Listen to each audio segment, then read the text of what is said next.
Hi, I'm Paul Seal from codeshare.co.uk. Welcome to this fifth episode in this series where I'll show you how to build a website with Umbraco 13.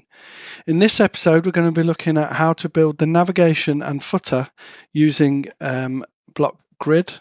So block grid is a data type that you can use to add multiple elements to something. So you can use it to build up a page. And in this scenario, we're using it to build up a navigation and give you an editing experience in the navigation. So if we have a look at this, I'll show you what I mean. So if we go to site settings and then in the navigation tab on the demo site that I already built in preparation for this course, you can see the navigation that I'm talking about. So we're going to learn how we do this and how that then renders out on the front end. So again, just to demonstrate, we could move that drop down to the front there and refresh, and now you see that drop down one is there. So let's get started then, and I think the first thing we will do is we will have a look and see how we configure the actual block grid data type. So if we go into our project and then we go to having a look at what we need to create first of all. So where before we had a look at components, compositions and pages and things like that. And what we need to do now is create a folder within the components section called block grid. This is how I like to organize it anyway. And just create that folder. So we right clicked on there and create folder block grid. Then we click on create. Now in this block grid folder, we need to create a content models folder because I like to organize it in a way that you can have content models and you can have settings models. Just so you know, in this course, we're not actually bothering with the settings models. Before, sometimes I've liked to add a setting to hide this element, hide this block, but I can't really see a use case for it when you'd need to hide it that much anyway. So I've decided against that. So for now, we don't have any settings models, but if you were to create settings models, the convention that I would use is you would create a content model and then you would create a settings model in the settings models folder with the same name but the word settings at the end. And it just makes it easy and predictable when you're working out what the class is going to be called and things like that. Anyway, so what we have in the what we have to do is we have to create a navigation area and a navigation group. So the navigation area is pretty simple because this navigation area doesn't actually have any properties on it. So let's create that first. So we're going to create this and we're going to use a element type and then we're going to call it navigation area. And the icon that I want to use is a sitemap style icon. And then we'll just click on save for that. So that's it. That's all it's got. Just to show you on the permissions, it's an element type. And that's a key thing when you're working with block grid. You need to create a document type that is an element type if you want to be able to use it. Then we'll do another one. And this is called another element type. And this is called navigation group. So where you saw the drag and drop navigation, those elements that were moving around, that's a navigation group. And this navigation group is quite simple. We've got a content tab, and then we've got a title to start with. So this just gives us enter a title for this navigation group. This is only really needed if you don't want to add a link. Okay, so we'll just do string for that, text string. So it's not mandatory.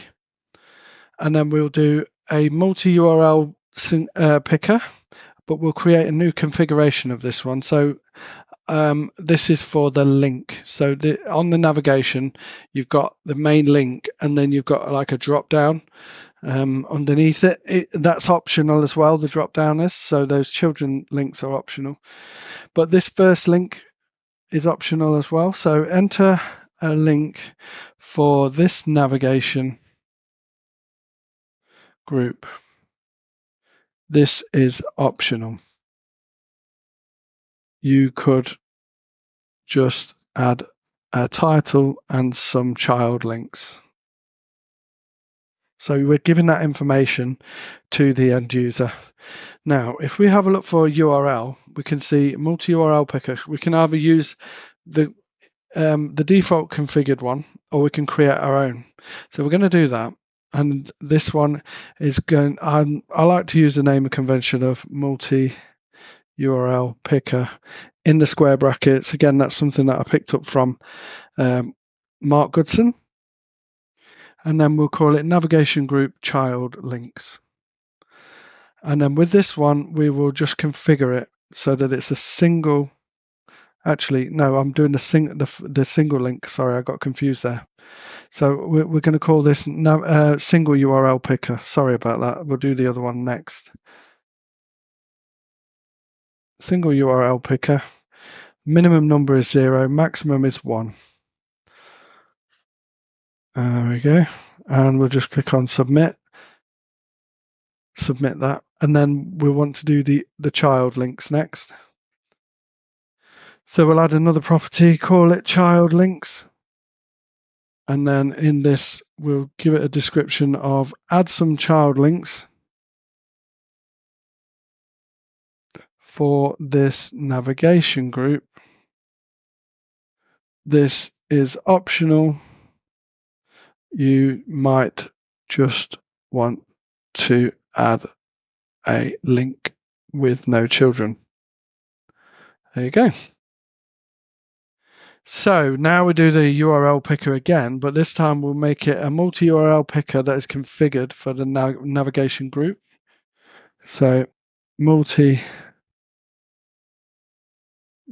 picker, navigation group, child links. There we go. So that can have multiple, and then we'll submit that and save. So we don't need to do any ordering or anything. This is just used on this element. It's not like it's going to be combined with anything else. What we can do is we can get a list type, maybe call it green. There we go. So this is our navigation group. So we've got those two elements that we need in order to be able to create this block grid data type. So let's go down to our data types, and in the custom folder, we're going to move these into the custom folder just to keep it tidy, just so that it's nice and neat, and we know that all the ones that were created go into the custom folder. So if anyone else inherits this site, you can see, well, these are all the default ones that came, and that is the custom ones. All right, we've got that one now. I'm just going to leave it for now. We could delete it if we want, but don't need to look at it or worry about it. You could delete yours if you want to. So main navigation, we need to create a new data type. So we right click on custom, create a new data type, and we're going to call this block grid. So using our convention again with the naming in square brackets, and I'm going to call it main navigation. Now the property editor. So what editor are we going to use for this? Well, we're going to use the block grid. Now, if you click on this, just be aware that it will install some sample configuration for an image, rich text, headline, and things like that. That will actually create the blocks and the files with it as well. We don't want to do that. So we're not going to click on that. We're just going to click on add block. And then when we click on add block, we need to choose the content model. So we've got a navigation group. So when we're editing that navigation group, we can put in squiggly brackets here the title, and then we say we don't want to allow it in root. This is just the navigation group. And also we say that you allow the resize options of just 2.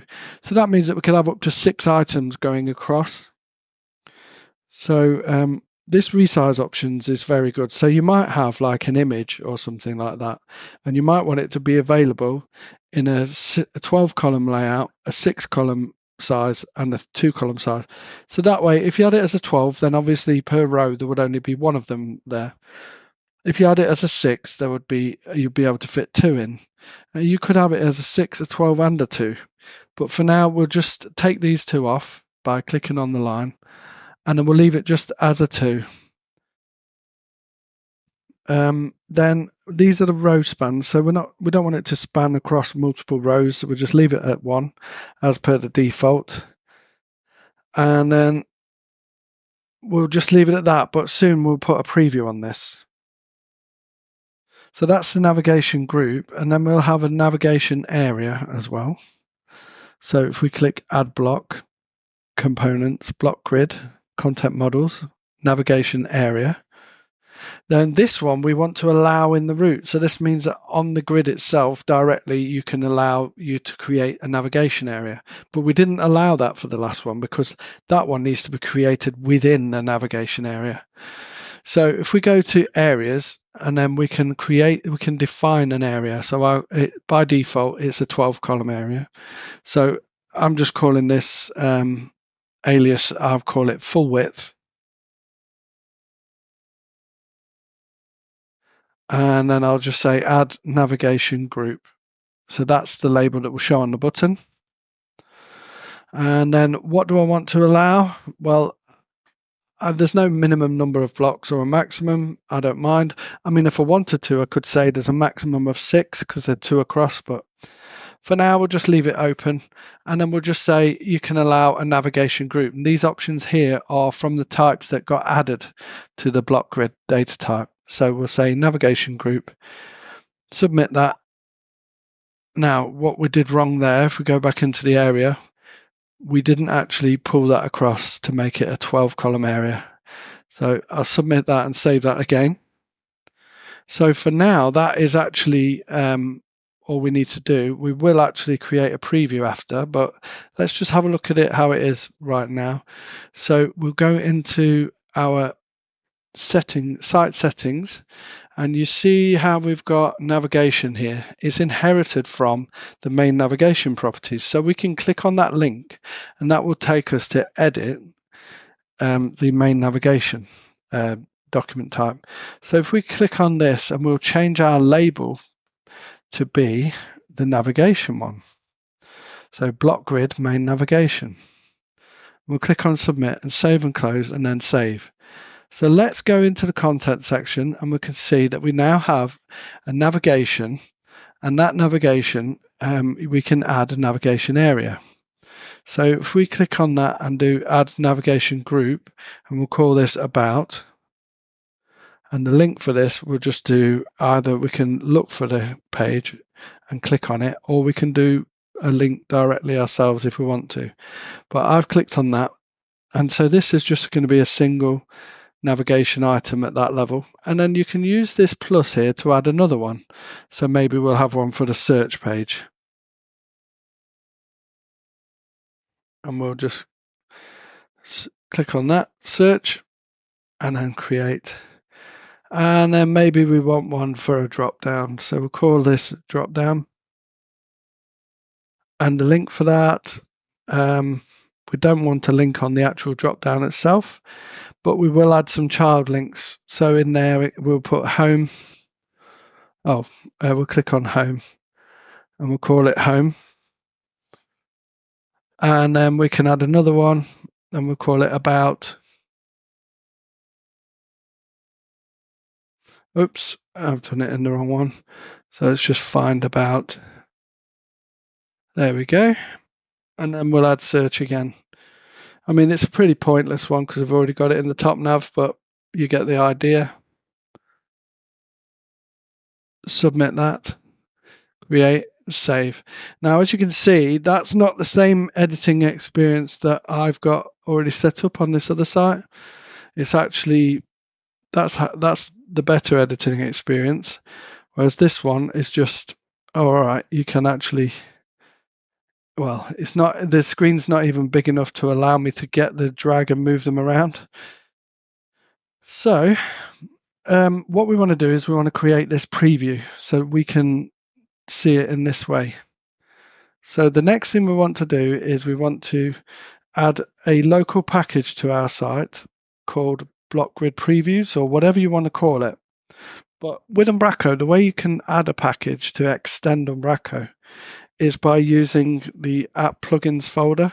Now, just bear in mind that if you're watching this and trying to follow along with Umbraco 14, it might not work this way. Things have changed with the Umbraco back office in Umbraco 14.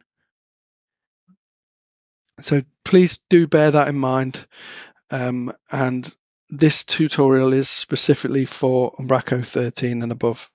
So we're going to go to the project here. We're going to add a folder and we're going to call it app_plugins. Now this is a special folder where we can add our plugins. So we're going to add a new folder inside this one and we're going to call this block grid previews. So now we can add another file in there, and this will be the preview file. So it's going to be an HTML file, new item. We can look for HTML. Yep. And then we'll just call this navigation group.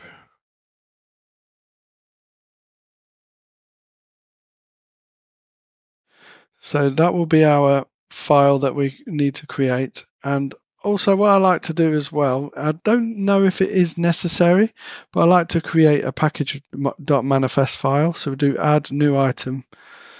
And that just lets Umbraco know that you've installed a package. And this package itself is just about block grid previews.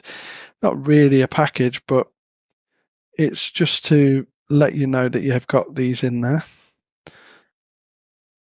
And this file, it's a JSON file. And again, this will be different in Umbraco 14. So I'm going to call this block grid previews. And then I'm going to do version as 1.0.0. And then I'm going to do allow package telemetry. And then we'll say false. We don't want that to be sent anywhere. Doesn't need to be. So we'll save that. If we close that file and reopen it, it might actually recognize the format of the file now. And so therefore we can see the colors and everything with the syntax highlighting.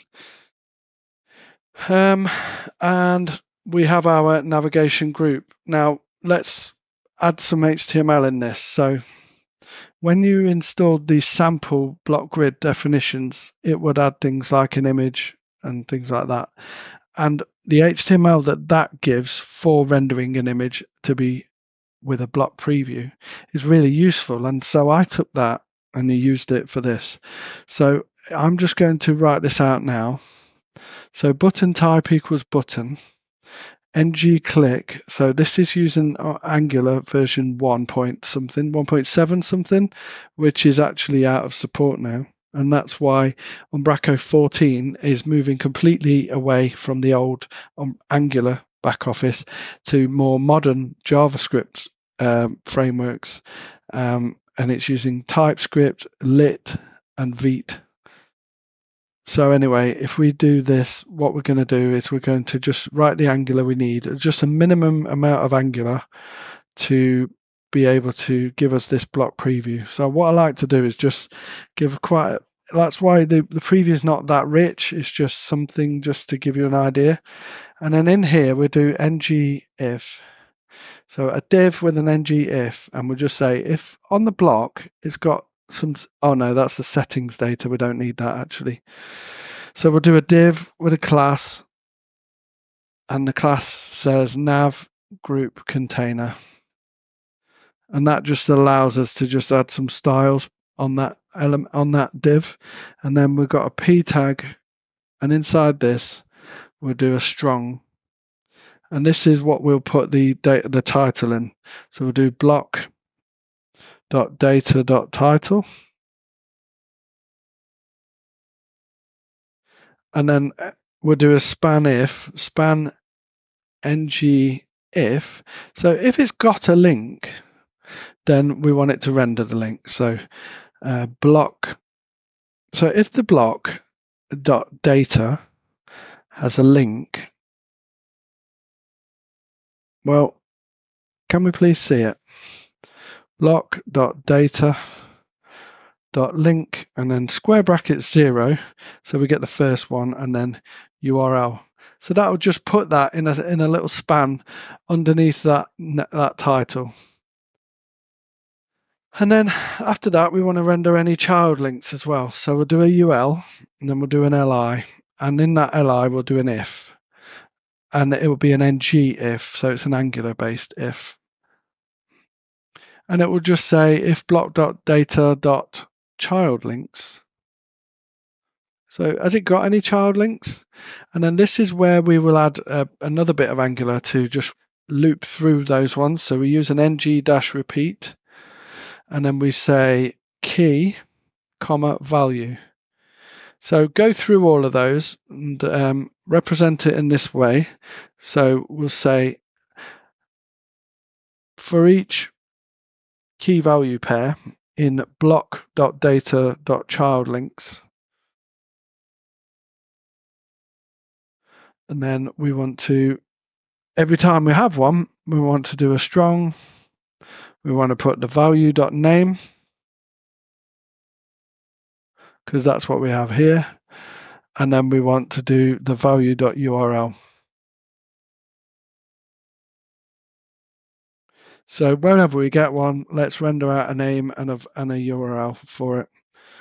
But that's not in a strong, that's in a span. So change that second element to be a span. Now, let's just have a look at it like that, and we'll have to change this. So if we go into the back office, go to, stay, just save and publish. If we go to here, what zoom level am I on? I'm really zoomed in. Go into our custom folder, we've got our block grid main navigation, and then we will click on this, advanced, and we'll add a custom view. And we can choose it from the block grid previews, submit, save. So let's have a look at what it looks like on that here. So it's saying can't find it. So it might be that we need to rebuild the solution. So let's go into here. So either we've got the name wrong, navigation group, so it looks right to me. So we might need to rebuild the solution and we might need to run the site again, and we might need to open the back office with developer tools open. And on the network tab, we can set disable cache. I like to do disable cache and preserve log. So that way it will request it every time rather than using the cache.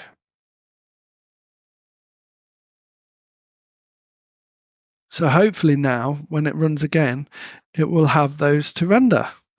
And it has. So they don't look great. So we do need to add a bit of styling to it. And what we can do is, because as I say, the new back office is coming, I don't want to invest too much time into the back office on Umbraco 13.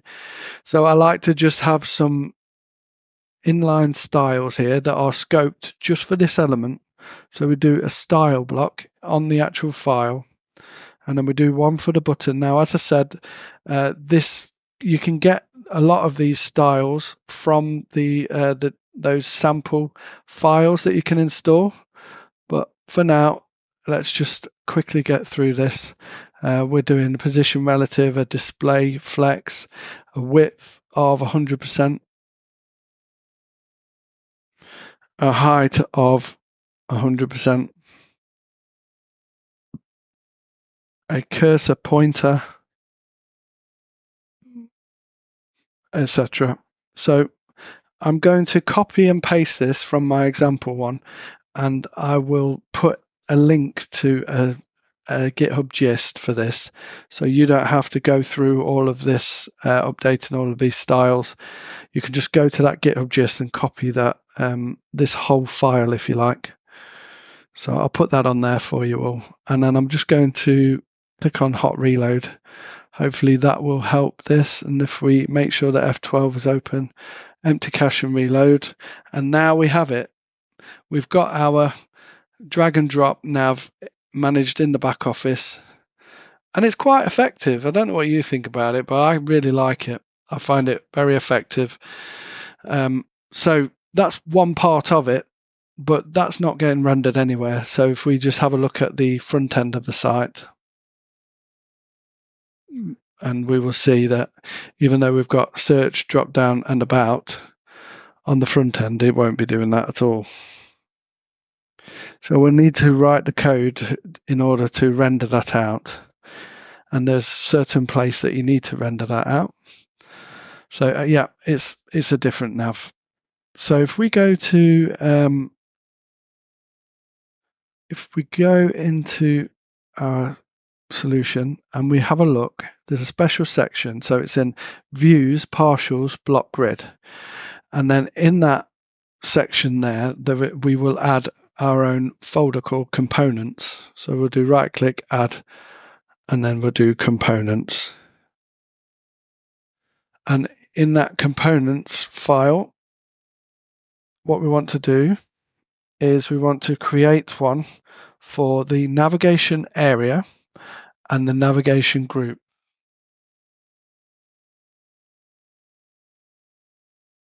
So if we create one for the navigation area first, we'll do add. Oh, actually, a quick way again, just if we do block grid item, let's just copy this one, and I'm just going to rename it and call it navigation area. And then what we can do is we can say, let's make sure that this item at the top here is a block grid item. So it's using that namespace, core models, blocks, and then block grid item. So that's what it needs to be. And then we say if model.areas.any is not true, then return. So if it doesn't have any areas. And then in here, we can do for each of those areas that it does have, even though it will only have one usually, we can do for each area in model.areas, open that out. Then we can just copy this and paste it in. Now we want this to be a wait get block grid item area HTML async, and then we pass in area.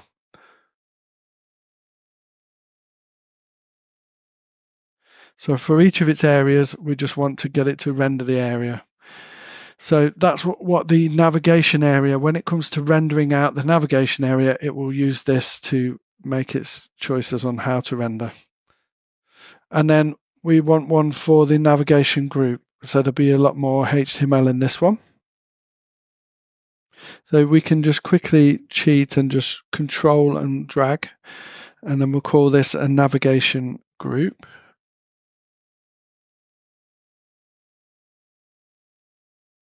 And this navigation group is going to have at the top here, it will be Umbraco view page, and it will be a block grid item, but it will be a block grid item which is of the type of content models. Whoops. So inside this content models dot navigation group. There we go. So it won't recognize that yet because we didn't actually generate the models. So it would be a good idea to go to settings and generate the models for this. So if we go to models builder, so settings title menu, models builder dashboard, generate models, and then we just do the hot reload, actually rebuild and apply changes. And it should pick that up and recognize the content models. And if it doesn't, we can have a look to see. Let's check that our view imports is using content models equals that. So it doesn't like it. What we can do to check as well, we can close the file and then reopen the file, and it might actually have the syntax highlighting. Now it's highlighting it green, so it likes it. So this code in this file though needs to change because it's different. So what we can do is we can say at if. So if, and then another bracket. So if model.content.child links is not equal to null, and model.content.childlinks.any. I don't know why I've got that in two brackets. Oh, I've got another line to it. That's okay. So if it's not got any child links. Oh no, if it's got child links, then and the title isn't empty, so not string dot is null or white space model.content.title,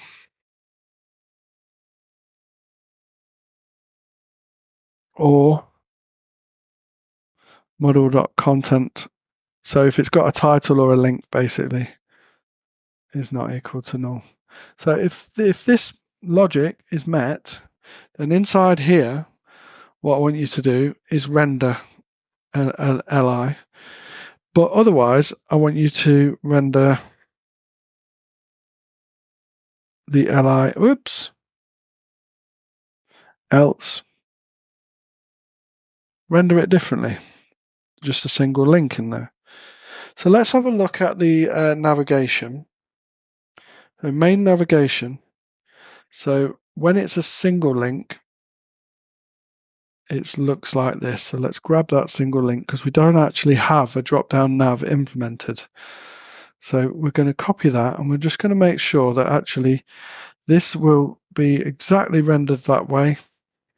And the only difference is it doesn't have that href. It will have a target. So the target will be whether that link is set to stay on the same site or go off to another one. So model.content.link.target. So that will set the target, and then for the href, we'll do at model.content.link.url,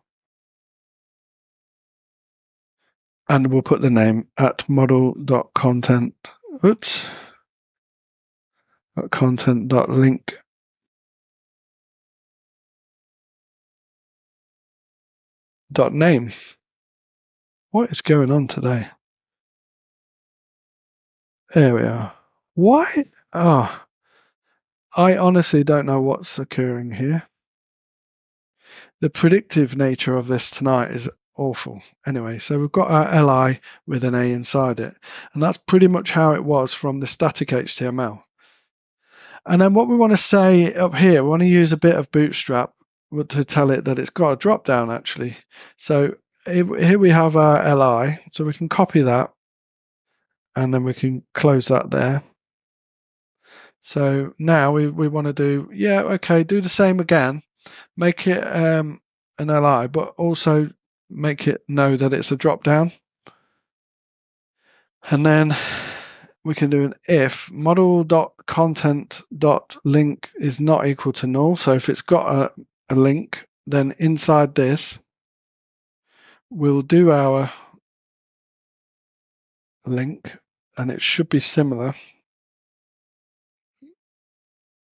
like that. So that link has got the class of navlink py3px0. So that's padding top and bottom, padding left and right, padding left and right when it's a large, padding left and right, and it's a 3 column.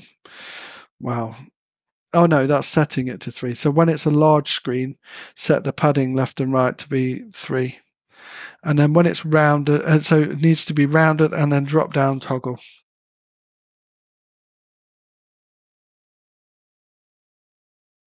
And this is a Bootstrap class. So with that, we've got our target and our href.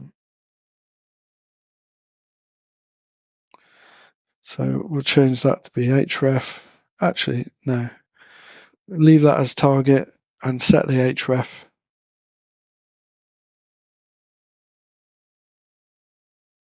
So the link is all set like that. Oh, actually, what's this doing? Yeah, no, that's right. But we need to set the href. We've done that, and we need to set the ID. So we put an ID on this. ID equals, and we do model.content.key. So the key is an Umbraco thing. So that's the GUID for that particular content item, and then we do it like that to string n, and that just removes the hyphens out of it, I believe. And then we say the role of this is a button, trying to keep with accessibility. And we also need to add a bootstrap data attribute. So we say data bs-toggle equals, and then we say drop down. And then we say area expanded equals false. Area, so these are accessibility tags. Area expanded equals false, like that. So that's the first one that we want to do. And inside that, we've got the name. So let's have a look at that. So it's saying if it's got a link, then we need to render the link. And then we're saying otherwise, if it's not got a link, so then we're saying else if it's got a title. So if the title's not string.is null or white space for model.content.title, so that's getting the title value, then we want to render a link that goes nowhere. So we make the href, it makes the target be nothing. We make the href go to hash. Whoops. Make the href go to hash. And the ID can stay as it is to string n. So I just copied it from the one above. The role is still a button, and the drop down, a BS toggle is still a drop down, and the expanded is false. And that uses model.content.title instead. So that's the opener, as it were. And then we need to do the unordered list now. Inside this here, we need to do a class of drop-down menu. Class equals drop-down menu. And then area labeled by, and make that equal to what we use for the ID. So we copy that from there. So it's labeled by this. And then inside that, we do a for each. So for each of the child links. So at for each. So this is using Razor, doing a loop. So at for each child link in model, and it's similar to what we did with the Angular as well, model.content.child links. Then I want you to li create a list item, and then we just want to do an A with a class of drop down item, and then in that we want to add a target as well. So target equals, and then we'll do at child link dot target, and then we want the href setting for the link as well. So that will be at child link dot link dot URL. So we've got those two, and then inside the A tag we just do at child. Whoops. at childlink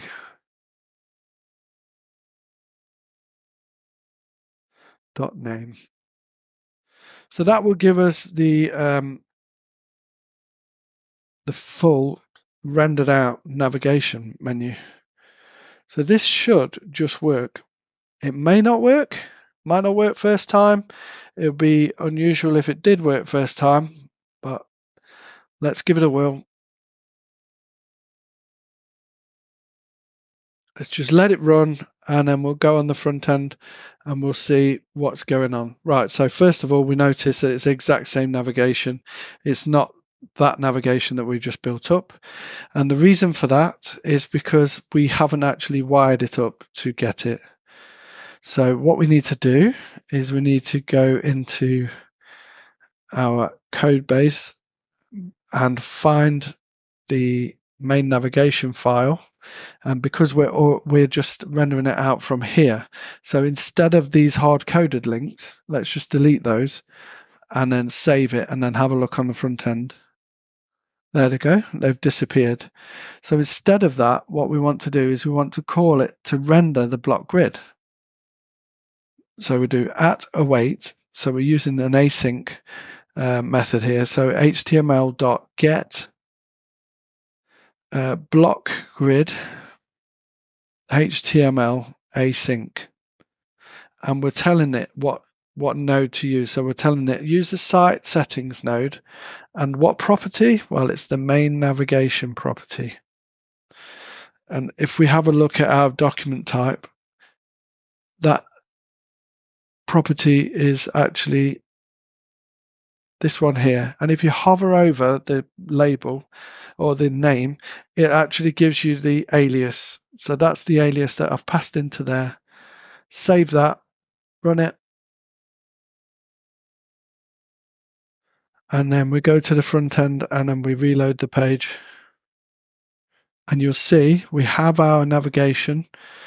It is all there, but for some reason it's not rendering it out across. It's actually doing that. And now I know why this is. So when you install Umbraco and it comes with its default block grid, it's got 4 areas. It's got 4 files that it uses here. And this is to try and help you with trying to implement CSS grid and things like that. And also, well, basically, we don't need any of this. So it's there for an example if you want to use it and you want to hook it up to some sort of CSS grid, whether that's Bootstrap CSS grid or just the built-in CSS grid from CSS. But we just want to delete that and then press save. Now, if we reload the actual page now, it's still not finished. So we go through all of the files. So any other files that have got any HTML like that, we want to just delete it. I think what we might find is that it's still got some HTML around all of these. So we're just going to delete all of the HTML. We don't want any of the HTML because we're rendering the HTML within our elements themselves. So we can just quite happily just delete anything that's got any wrapping HTML.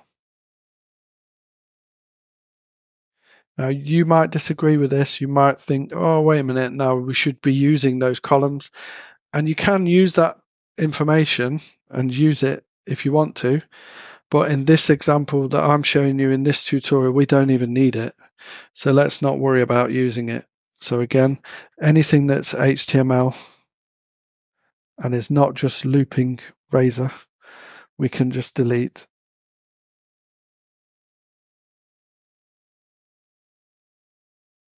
So if you press Control and KD in Visual Studio, that formats the document. So you should end up with something that looks like this in all of those files. Okay, so we'll hit the hot reload again and we'll reload the page. And now you've got it. You've got your navigation. It's coming out in the right order. We can F12 and then we can go to the mobile. Oh yeah, there you go. There's your mobile view. You can click that and it's got it in the right order there. We can drag that over there, save and publish. we can reload that, and we can see that the drop down is now at the end. Oh, that's not working. Let's do it with a full screen.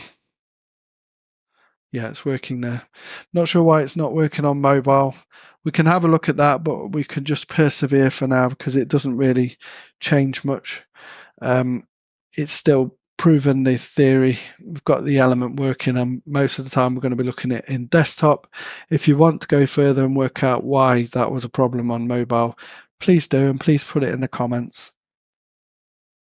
This has already been a long episode. I was going to make this just one episode and do the footer, but I'm going to have to break this into an extra episode. So, although I said it was going to be 11 episodes, this is episode 5, part 1, and then I'll do an episode 5, part 2. Just hopefully it's not too confusing for everyone, but I think this is a good time to end it and celebrate that victory there for this drag and drop navigation that we've got going on here. So yeah, if you do like the video, please click on like. Don't forget we've got the guest book that you can go in and sign. At this point no one knows about it because it's a private repo, but by the time you're watching the videos it'll all be public, and hopefully I'll see your names on there. If you wanted to, you want to buy me a coffee, you can go to codeshare.co.uk/coffee, but no one has to. It's just if you fancy doing that, and that would be much obliged, but again, no one needs to. Everything's free on here. And I think that's everything for this episode. We'll come back and we'll do the footer next as the second part of episode 5. Okay, so thanks for watching. See you on the next episode. Bye.